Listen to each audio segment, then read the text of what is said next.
On September 20th, 2017, Puerto Rico experienced a Category 5 hurricane known as Hurricane Maria.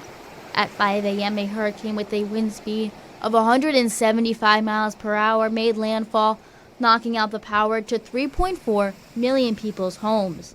According to the National Institute of Health, the hurricane caused an estimated $100 billion in damages and a death count in the thousands. Reports came into major media outlets such as ABC saying, the first pictures now coming in from Puerto Rico after taking a direct hit. Hurricane Maria slamming into the island, and as you heard, one official saying the island is destroyed. Julian Nazario, a mayor of a small town on the island called Louisa, explains the damages from Maria. 800 houses were destroyed totally. So it was very hard for us. We have houses with blue. But how did Maria affect education? Here is Laura Iguayo, a teacher at a Head Start in San Juan. This is what she said when asked if the education system has recovered. No, it's definitely gotten worse. For example, after Maria, there are a lot of buildings that got trashed. Really good ones, like the School of Art. It's in Santurce. The third floor, it's one of our national treasures. It's a wonderful school. So the third floor of it and the roof of it got trashed. We got all of the funding to fix it. It's been 6 years since Maria now. They never fixed it. The truth behind it is that they want to sell the school. Well, where does that leave students and teachers? Had the teachers teaching in the parking lots, yes. And you had the students and the parents taking their children with their little notebooks, taking the classes because people wanted to get educated and parents wanted to work. But you didn't have where to go. What about students that need special accommodations? That we had in the past our children in the public educational system, and we didn't have a great experience. Children that have been abused or neglected have particular needs that the system in school is not always able to provide with. They're children that will challenge you because of the trauma that they have. They will act out. But you need sensible staff training trauma that can provide the services, and unfortunately in school we don't have that.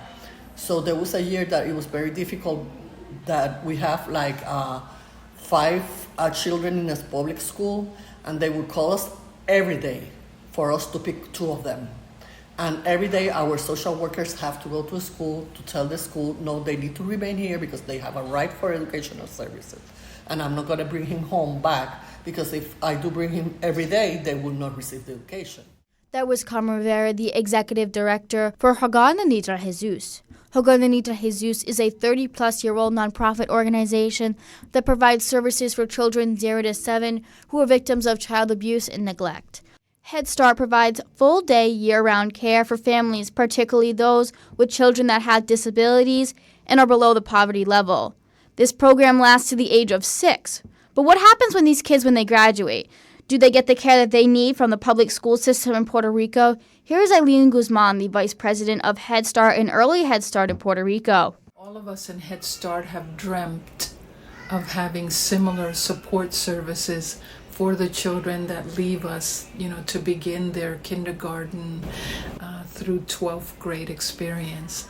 Why do we think that and want that? Because of the support services that we offer: mental health, nutrition, health in general, social services, the ability for parents to come together, not only to plan bake sales, but to work directly with me on what they want this program to be about, right? So they're an essential component of the governance within the program. It would be a dream come true. And there are some schools that are moving closer. I think about the charter schools that are less regulated in general. According to May Nazario, it's about where the money is being allocated.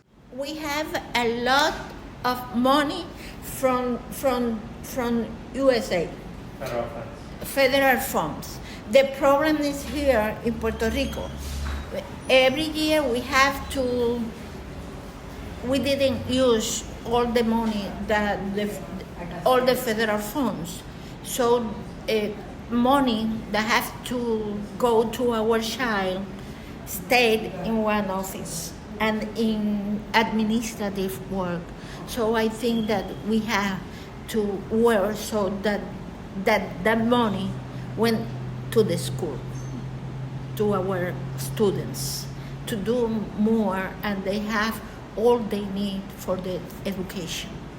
Carmen then goes to explain that it's a couple of issues that are forming one bigger problem. I think it has to do with many things. I think it has to do that because the Department of Education received the funding, federal funding, but is that federal funding being used for what is supposed to be used?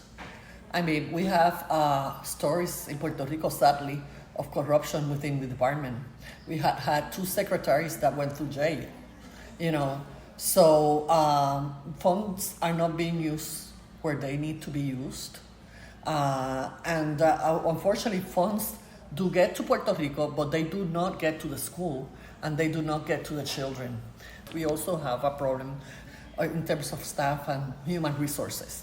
There are not human resources available, prepared to deal with children that have been mistreated, or to deal with children that have gone through a traumatic experience. It could be an accident, it could be, you know, something that the nature caused. They're not provided with. According to Tatito Hernandez, the Speaker of the House of Representatives in Puerto Rico, it's not a specific problem to education. It's an issue of poor economics on the island. You can see that in teachers and policemen. It's a lot of counties and cities of the United States that come here to recruit. They pay their salaries 3 times. We can raise and be more fair, but our resources never will give us the same finance to have a balanced compete. What I am saying is sometimes you have to see the whole package. You will earn 3 times while you're in the island, but you will pay 3 times of mortgage, of housing. So what have Puerto Ricans done and are planning to do to fix these issues on a state and a local level? We found a school that is Montessori oriented, and it's the school San Cristobal Montessori in Caguas, and they're attending that school. It's a school that does the Montessori philosophy, but also is sensible to trauma. So we have the 2 components. And they're doing great, and we're not receiving calls, and they stay at school all day. We have no complaints, and our children are making progress. We're trying to lobby for a transition to SNAP. In NAP, that is the money that used for support families with need. We're talking food. We have a block grant. What the government do is they just divide that block grant in people with needs and they just give checks. We have 7 public schools here in Puerto Rico and 2 private schools. We work strong with our director of school. We provide technology. We provide help with resources, can give they talleres, Like workshops.